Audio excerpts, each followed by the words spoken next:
Uhawe ikaze mu kiganiro inyigisho za Bibiliya. Muri iki kiganiro tugenda turaba ibice vy'ivyanditswe muri Bibiliya yera, ijambo ry'Imana, tukarimbura insiguro yavyo. Ni ikiganiro gitanga inyigisho z'ivyanditswe vyera mu kiringo c'imyaka 5. Inyuma y'icigwa turaguha inomero woturonderako igihe wogira ico ugomba guterera canke kubaza. Kaze twumvirize kandi twigishwe.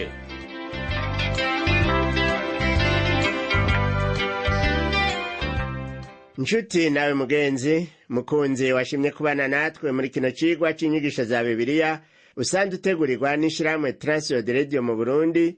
Ndakuramukije, amahoro y'Umwami wacu Yesu Kristo abane nawe. Uri kumwe na Pastor Samuel Nsabimbona sanzwe ndagushikiriza zino nyigisho. Mu cigwa giheruka twaratanguye kurabira hamwe ivyanditswe mu gitabo ca mbere ca Samweli, duhereye ku ntangamarara ijanye n'ico gitabo. Twarumvise yuko ico gitabo ca Samweli atari Samweli wenyene ubwiwe yacanditse, ariko ko citiriwe izina ryiwe kuko ariwe akivugwamwo cane. Ico gitabo kidondora umuzo w'intwaro ya cami mu Bisirayeli mu gihe bari bamaze igihe kirekire barongorwa n'abacamanza ab'Imana yaba yabahaye. Uwavugishwa n'Imana Samweli ariwe yitiriwe ivyo bitabo uko ari bibiri, niwe yabaye uwa nyuma mu bacamanza Imana yari yahagurukirije Abisirayeli ngo bababere abarongozi kugezaho hashingwa urwego rw'intwaro ya cami mu Bisirayeli. Twarumvise ingene Hana ariwe nyina wa Samweli yasenganye intuntu nyinshi, maze Uhoraho akumva ugusenga kwiwe akamuha umwana w'umuhungu, uwo nawe akaba ari nawe Samweli. Nawe Hana ntiyatevye gushitsa ico yasezeraniye Imana, yaciye ayihereza uwo mwana ngo abe inyegu yayo azoyikorere kugeza ku gupfa. Mu cigwa c'uwu munsi turaza kwihweza indirimbo ya Hana yo gutazira Imana, anejerejwe nuko Imana yamuhaye umwana w'umuhungu yari yayisavye. Turongera turabe ivyaha vy'abahungu ba Eli. Icigwa cacu c'uwu munsi gifatiye ku gihimba ca kabiri c'igitabo ca mbere ca Samweli. Turahera ku murongo wa mbere tugeze kwa 35. Indirimbo ya Hana rero ryari isengesho ryo gushima no gutazira Uhoraho. Reka rero dukurikire iryo sengesho, dusome umurongo wa mbere uvuga ngo: maze Hana arasenga ati, umutima wanje uvugiriza impundu Uhoraho, inkomezi zanje zivyuwe n'Uhoraho, akanwa kanje kasamiye abasi banje, kuko nejerejwe n'agakiza kiwe. Iri jambo inkomezi ryerekana yuko Imana yamukuye mu ngorane yarimwo, aho yari acitse intege ikamushiramo inkomezi zivuye ku kuremeshwa n'Imana. Hana yari karerekana umunezero afise, yerekana yuko Uhoraho yamusubijemo intege. Hana yarabonye ko yiganzuye abasi biwe, akaba yagomba kuvuga mukeba wiwe Penina yahora amushinyagurira amuhora ko ari ngumba. Amaze kumva ko abohotse mu mutima kuko isengesho ryiwe ryishuwe, niho yaciye avuga ati, nezerejwe n'agakiza kiwe. Hari ibihe bitatu woshobora gufatirako kugira ngo nawe ushobore kwirata ko wabohotse. Ubwa mbere hari ukubohoka ku caha ukaronka agakiza, nk'uko vyanditswe mu butumwa bwiza uko bwanditswe na Yohana igihimba ca 5 umurongo wa 24 havuga ngo: nukuri ndababwire, uwumva ijambo ryanje akizera uwantumye niwe afise ubugingo budashira, kandi ntazoshirwa mu rubanza, ariko abavuye mu rupfu ashitse mu bugingo. Uko rero nukubohoka ku caha biciye mu rupfu rwa Yesu Kristo. Uko kubohoka twogushira mu gihe ca kahise. Ikigira kabiri co dutera kwirata, hari ukubohoka ku ntege nke zitewe n'ivyifuzo vy'umubiri. Uko nukubohoka k'umuntu aho aba ageze umwanya uwo ari wo wose. Niko Hana nawe yari agezemwo igihe yatazira Imana. Ukubohoka kugira gatatu nako ni ukubohoka uva mu rupfu ruzoza, nk'uko vyanditswe mu ikete rya mbere Yohana yanditse mu gihimba ca 3 umurongo wa 2 havuga ngo, abo nkunda, none turi abana b'Imana, ariko uko tuzomera ntikurahishurwa. Ico tuzi ni uko Yesu niyahishurwa tuzosa nawe, kuko tuzomuraba uko ari. Uko ni ukubohoka ko muri kazoza. Mu ncamake rero, twarizeye turabohoka, atari uko twari beza, ariko ari ukubera ubuntu n'urukundo vy'Imana. Reka rero twongere twumve ico Hana yavuze muri rya sengesho ryiwe ryo ku murongo wa 2, ariko araririmbira Imana avuga ati, nta wera nk'Uhoraho, kuko atayindi Mana atari we, kandi nta gitandara kimeze nk'Imana yacu. Ico gitandara kivugwa mu isezerano rya kera ni Imana, ni naco Kristo Yesu rivugwa mu isezerano rishasha. Ubwo nirwo rutare uwizeye Kristo wese akwiye guhagararako. Hana arashishikara ku murongo wa 3 ati, ntimukongere kuvuga ivy'ubwibone mutyo, ivy'amanyama ntibigaturuke mu kanwa kanyu, kuko Imana ari Imana izi vyose, niyigera ibikorwa vy'abantu nko ku munzane. Iyo turi imbere y'Imana dusenga, dutegerezwa kwemera ubunyantege nke bwacu, tugakura ubwibone. Tumenye yuko Imana yumva amasengesho yacu kubw'ubuntu bwayo, atari uko yoba itegerezwa kutwumva. Hana ngaha yariko arumvisha abahora bamutwenga yuko ibintu vyahindutse atakiri ngumba. Si uko ryoba ryari itegeko yuko Imana imwishura, ariko n'ubuntu bwayo bwonyene. Nshuti yanje mugenzi, ukwinginga kwa Hana kukubera akarorero. Imana iraza amarira yawe n'ukwihangana kwawe. Ntucike intege, ahubwo bandanya kuyibwira, iyo Mana yishura hageze. Egome, hariho bamwe usanga bivugira ngo, jewe ico nsavye Imana cose itegerezwa kukimpa. Ariko nshuti yanje, menya yuko Imana yishura uko igomba, igihe igombeye mu gihe cayo. Kuva ku murongo wa 4 kugeza ku murongo wa 6, Hana ashishikara indirimbo yiwe avuga ngo, imiheto y'abahizi iravunitse, abari badendebukiwe bakenyeye inkomezi, abahorana agahimbo basigaye baca ingero, ariko abahora bashonje ntibagicumukura. Mbere uwahora ari ingumba avyaye indwi, uwavyaye benshi arakabiranye. Uhoraho niwe atuma umuntu apfa, kandi Uhoraho niwe atuma abaho, niwe amumanura ikuzimu, kandi niwe amukurayo. Ico twotahura hano nuko Imana ari itanga ubugingo, kandi ni nayo ishobora kubwaka abantu. Kandi muri ivyo twokwibuka yuko atanumwe ashobora kuyihinyuza canke kuyihaririza. Imana ibigombye, uwahora ari nkengerwa arashobora kuba nyakubahwa, kandi nta kibuza ko uwahora ari mu gahimbo ashigwa hasi agasonza. Aha harimwo ubutumwa bukomeye ku vyerekeye iyi si turimwo n'ivyayo. Uwo yishimira agakura umutima ku Mana aba agowe, aba avumwe. None ko bihinduka kandi biyoka nk'ifu y'imijira, wumva amaherezo y'uwavyishimiye ari ayahe? Nshuti yanje mugenzi, Imana igufashe kandi ikurinde, iguhe iherezo ryiza, nyabuna ikurinde iherezo ribi. Ni ivy'igikundiro gushigwa hejuru wari uwo hasi nka Hana. Ego cane ni ivy'igikundiro kuba umutunzi wahora uri umukene. Uko niko ari igitangaza kuraga ubugingo butazoshira mu munezero ntangere, kandi wahora uri muri iyi si y'umwiza n'ingorane z'umurengera. Turabandanya kuri ya ndirimbo ya Hana yo gushima Imana. Ubu naho turabe umurongo w'indwi uravuga ngo, Uhoraho niwe amukenesha, kandi niwe amutungisha, niwe amucisha bugufi, kandi niwe amushira hejuru. Ivyo vyose ni Imana ibifise kububasha. Ishobora kugutungisha uko igomba, canke ikemera yuko ukena. Niyizi ibidukwiye haba mu vy'umubiri canke mu vy'impwemu. reka rero turabe umurongo w'umunani n'uw'icenda, nayo iravuga ngo niwe akura umugorwa mu mukungugu agashira hejuru umukene amukuye mu mwavu, kugira ngo abicarikane n'abahambaye baragwa intebe z'icubahiro, kuko inkingi z'isi ari iz'Uhoraho kandi nizo yayiteretseko. Azozigama ibirenge vy'abagororotsi biwe, ariko abanyabyaha bazohonera mu muzimagiza, kuko inkomezi z'umuntu atarizo zimuha kunesha.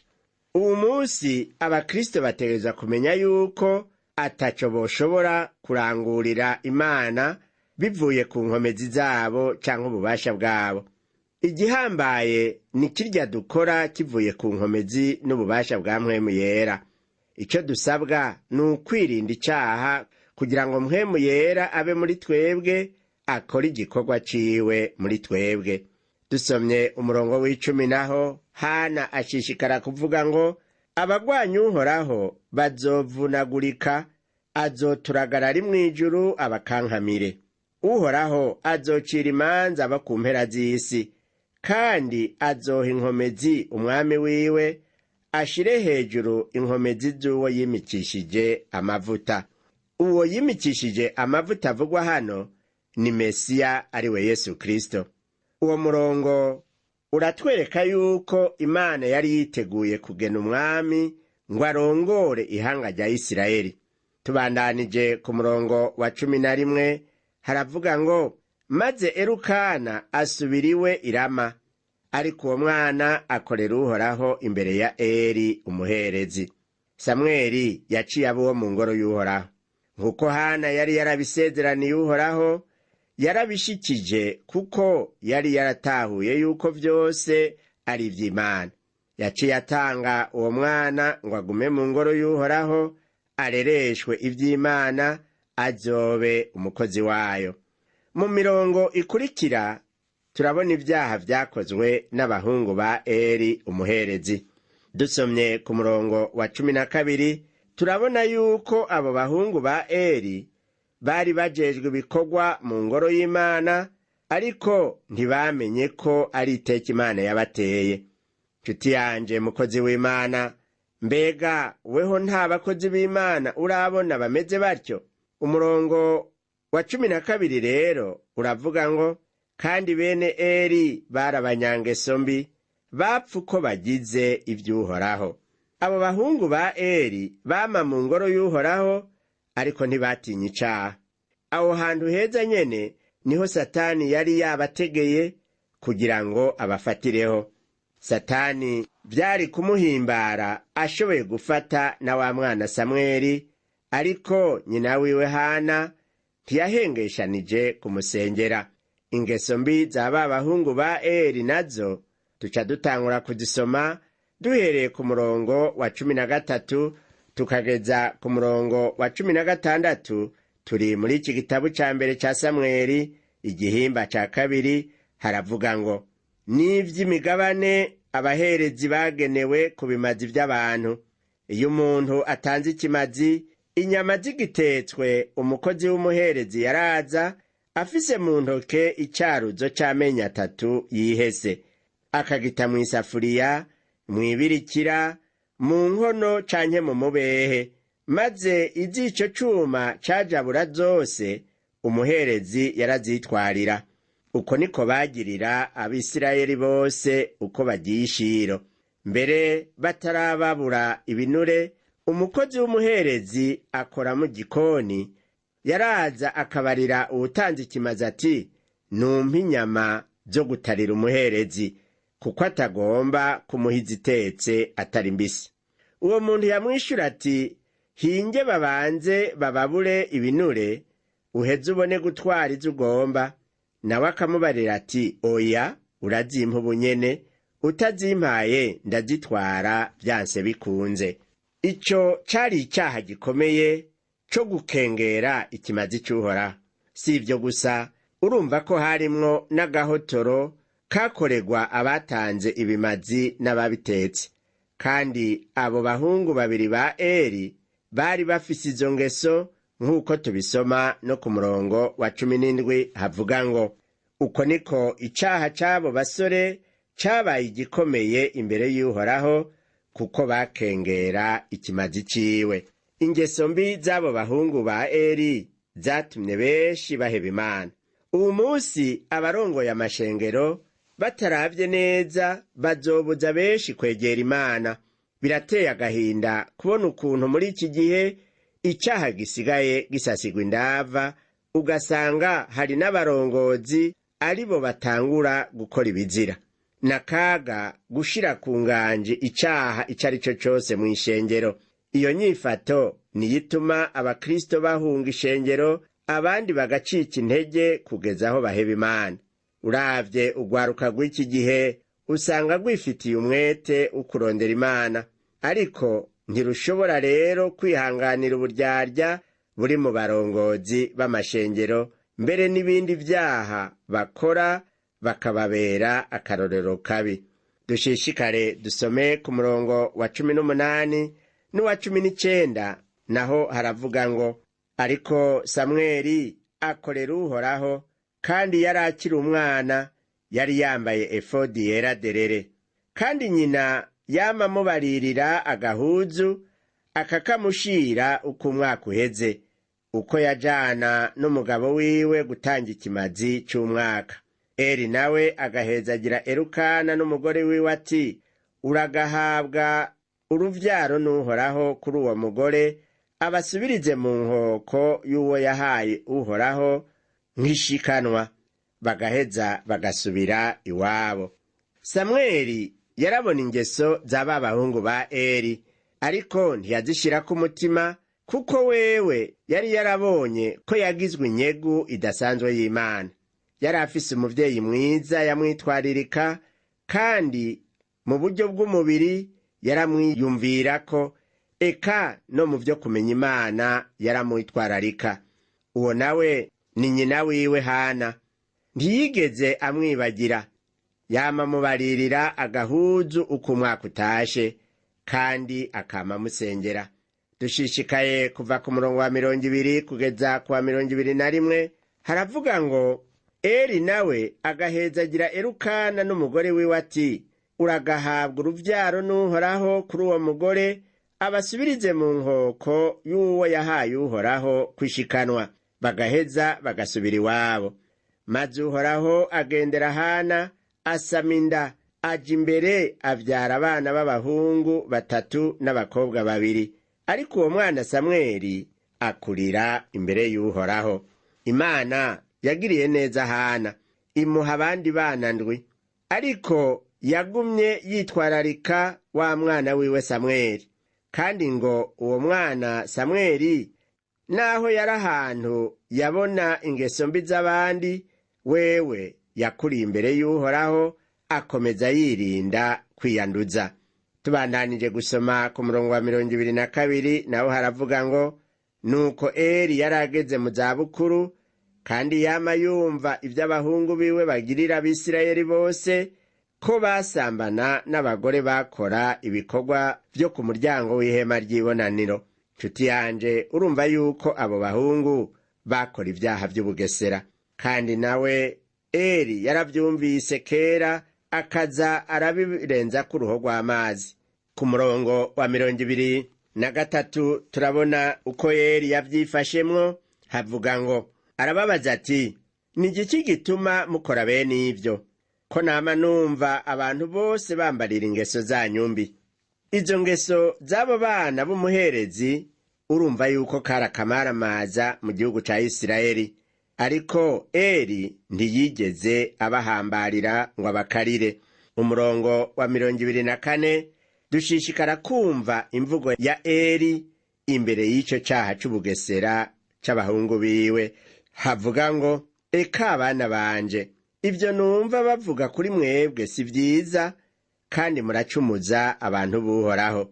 Abantu bategereza gukora ivyo babona ku baherezi.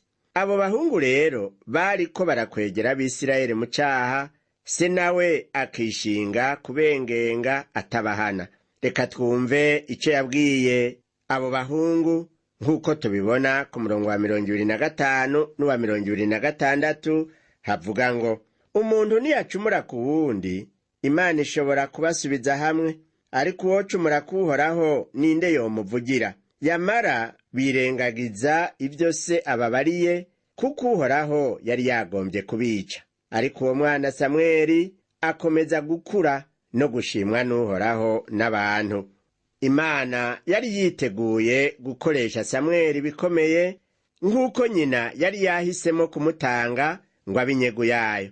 Reka rero twumve ibyabaye ku murongo wa 27 tubandanye kugeza ku wa 29 havuga ngo, bukeye haza umuntu w'Imana kuri Eli aramubarira ati, uku niko Uhoraho avuze, mbega ntiyiyeretse inzu ya sogokuruza bakiri muri Egiputa mu buja kwa Farawo, ngo ntiyamutoranije mu miryango yose y'Abisirayeli ngo abe umuherezi wiwe, aje ku gicaniro ciwe yose imibavu, yambare efodi imbere yiwe, ngo kandi ntiyahaye inzu ya sogokuruza ibimazi byose Abisirayeli batanga byo guturirwa n'umuriro?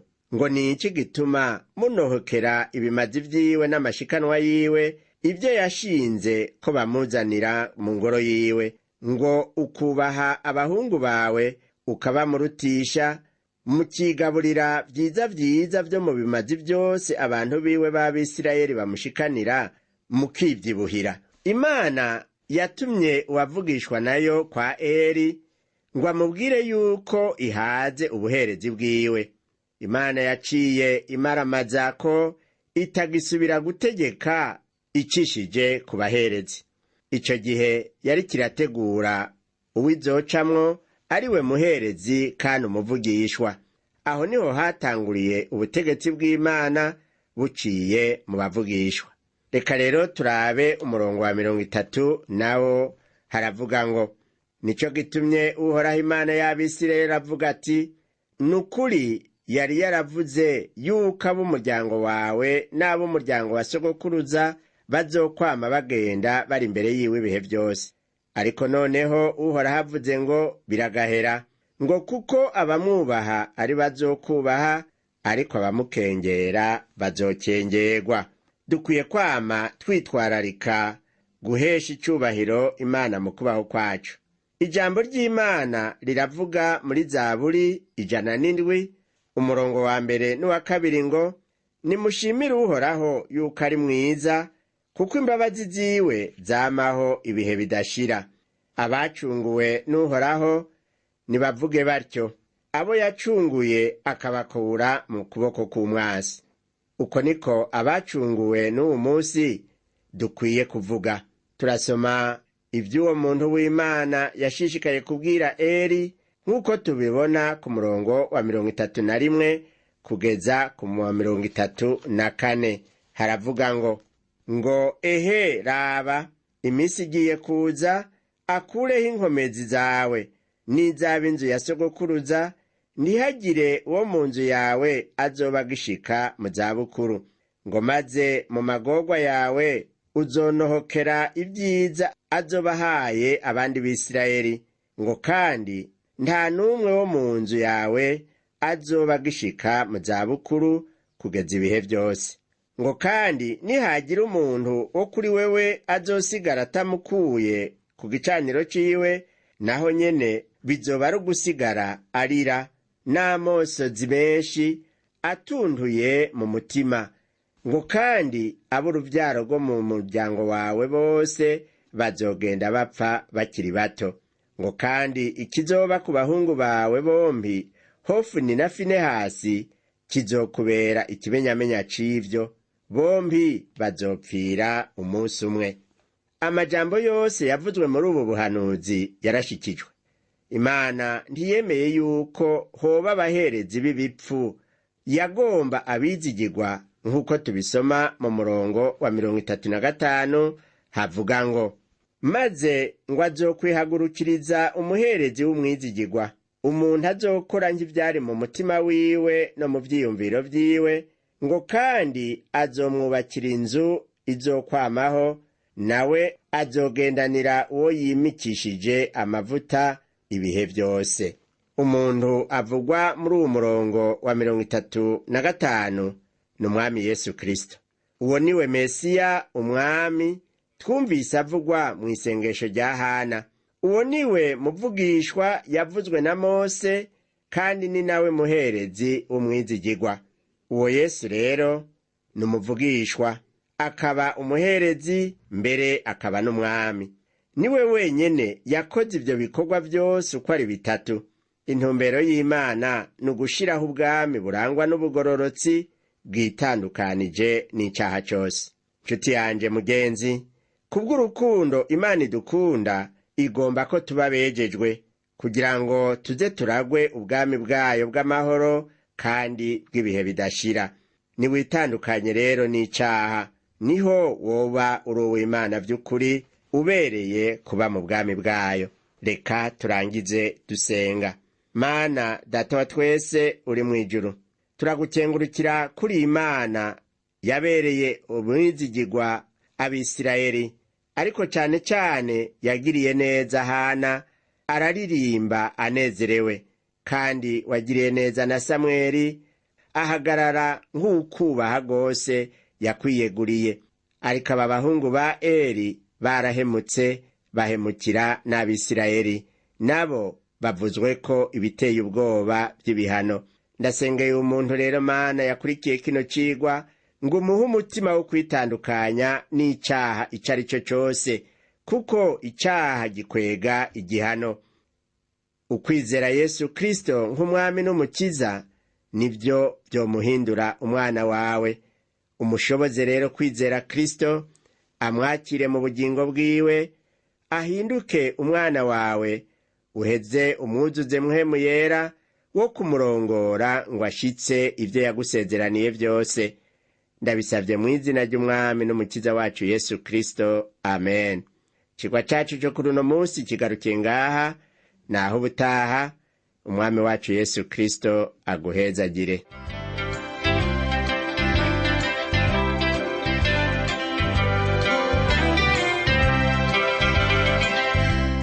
Wakoze kumviriza icigwa c'ijambo ry'Imana c'uyu musi. Ushobora kumviriza n'ibindi biganiro by'inyigisho za Bibiliya, canke ukabikwega kuri uru rubuga rwa interinete rukurikira: http utuburungu tubiri uturongo tubiri duhengetse ttb akaburungu twr akaburungu org. Ushobora kumviriza ikiganiro co muri indwi, canke ugafyonda ahanditswe ngo rondera ukurikije itariki, kugira ngo wumvirize ikiganiro camaze kurengana. Ushobora no gufyonda ahanditswe ngo rondera ukurikije ivyanditswe, kugira ngo wumve ibiri muri ico gice c'ivyanditswe vyera ugomba. Ufise ico wunganira canke ubaza, twandikire. Email ni